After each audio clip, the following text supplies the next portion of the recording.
to wonder if mindset really mattered. I thought that success was all about talent and skill set, but I came to realize that someone who is great at what they do can quickly be bypassed by someone who is less talented but more confident. Remember this, confidence attracts, but unbelief repels. So if you have a mindset that you are average or that you never get great opportunities, without realizing it, you are creating your reality. Many of the people you look up to, they are not super smart or super talented. You are just as smart and talented as they are. They just latched onto their dream and developed the mental fortitude necessary to keep going when they were feeling the frustration that you might be feeling right now. A belief can create the disease as much as a belief can create the healing. And I go, so the significance of this is profound because nobody talks about the negative belief. And I go, negative beliefs are powerful. It's called nocebo, as you mentioned. And as I said, they can cause any disease and they can kill you. Just because you believe you're going to die, you can die just from the belief.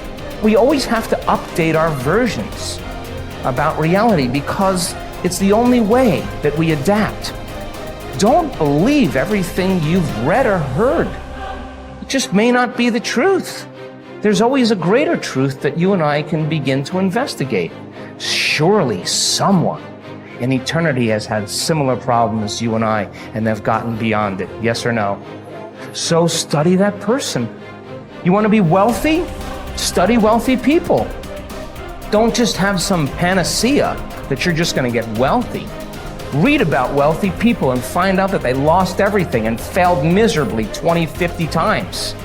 But what they had as a characteristic, a quality in their personality is they were persistent and they kept changing and they kept forgiving and letting go of the past and kept going. And sooner or later they ran into it, and when they had all the money they wanted, it was never about the money. It was just about that they could prove to themselves that they can do it. Stop rationalizing. Stop making excuses. Stop giving yourself little watered down assessments of where you're really at. Tell yourself the truth. Are you making yourself better? Or are you making yourself worse? Are you moving forward or are you moving back? Anything that you have that you feel is a negative, it doesn't matter. Anything you feel it's a positive, it doesn't matter. We're still the ones that make the decisions, and we're the ones that move the needle because no one's doing it for us. We want to change the world, we decide we're going to change it. We want to change the economy in our home, we have to decide. We want to change the amount of time we spend with family or live into our true purpose or be the woman or God or man God designed us to be. No one else is doing it for us. But what we can do is what you're doing. Gain capabilities from people who've already been there. Be a part of a group bigger than yourself. You already got the capabilities. You're already a part of a group bigger than yourself. You're already got the support of this amazing family. I think true behavior change is identity change. And it's this shifting of your self-image or your beliefs or the way you look at yourself. Because it's one thing to say that I want this, and it's something very different to say I am this. So people walk around with beliefs like that all the time. I'm not a language learner. I'm not good at math. I'm terrible with directions. I'm not good at remembering someone's name. Yeah. And once you have those type of, once you adopt that identity, it becomes very easy to just reinforce that over and over again. And so these three levels that you mentioned, outcomes, process, and identity, all three matter, but I think the key is that you want the direction of change to be in the right way, the right arrow. So if you start with the outcomes, if you start with the result, then you're like, oh, I really want this thing, and here's my plan for getting it. And most people just never think about the identity that comes underneath that. Like they think, I want to lose weight or I want to be skinny, and if I follow this diet, then I'll be skinny. And then they don't really give any thought to the beliefs behind their behavior. But if you start the other way around, if you start at the identity, and you say, all right, who's the type of person that could lose weight? Well, maybe it's the type of person who doesn't miss workouts. Then you start with that identity. You say, okay, I want to become the type of person who doesn't miss workouts. Here are the habits I need to build. And then whatever results come, just come naturally. So most people focus on the results and build a plan and let the identity come naturally, but that rarely works because their beliefs like conflict with your actions. But if you start with the identity and build the habits to reinforce that, then the results just come on their own.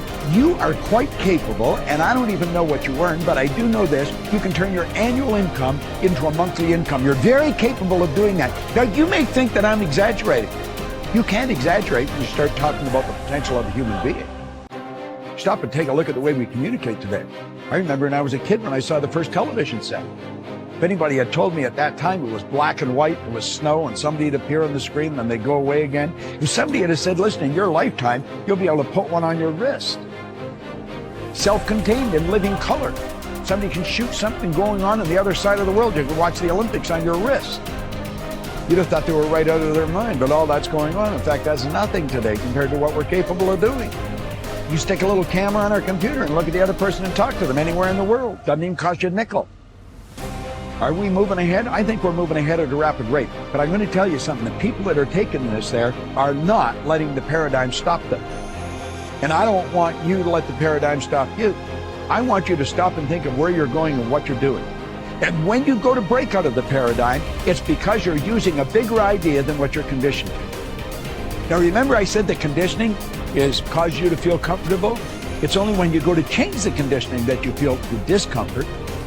And when you get emotionally involved with it, you can be thinking of the change until you internalize it, nothing happens. But the second you internalize it, everything goes haywire.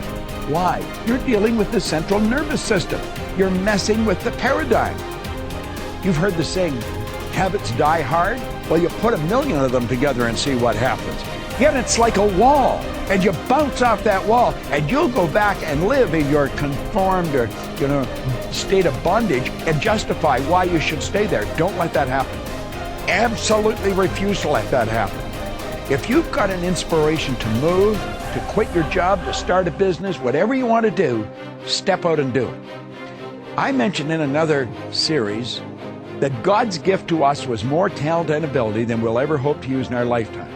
And our gift to God is to develop as much of that talent and ability as we can in this lifetime. The future belongs to the risk takers, not the security seekers. Life is perverse in the sense that the more you seek security, the less of it you have. But the more you seek opportunity, the more likely it is that you will achieve the security that you desire. Whenever you feel fear or anxiety, and you need to bolster your courage to persist in the face of obstacles and setbacks, switch your attention to your goals. Create a clear mental picture of the person that you would like to be, performing the way you would like to perform. There is nothing wrong with thoughts of fear as long as you temper them with thoughts of courage and self-reliance. Whatever you dwell upon grows. So be careful. And this brings us to a very important mental principle called the law of accumulation. The application of this law is a fundamental reason for success in every field, including yours. This law says that every great life or great career is an accumulation of hundreds and perhaps thousands of efforts that nobody ever sees or appreciates. Great success is the result of countless hours, maybe even months and years, of preparation and hard work toward the goal of becoming very good at what you are doing. This law of accumulation says that life is very much like a balance sheet, with both credits and debits. Every time you do something positive to enhance your abilities and to improve your life, you get a credit on the credit side of your ledger. Each time you waste your time or neglect to take advantage of an opportunity to learn and grow, you get a debit on the debit side of your ledger. Here's the key: everything counts. Everything that you do or fail to do is written down and totaled up on your balance sheet. Everything that you do or fail to do counts in some way. Nothing is neutral. Everything is either moving you toward a better life or moving you away from it. Everything counts.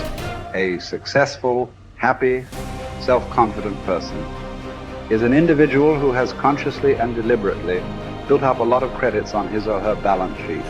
An unhappy, negative, or insecure person is a person who has a lot of debits on his or her balance sheet, because the only things that count are your actions.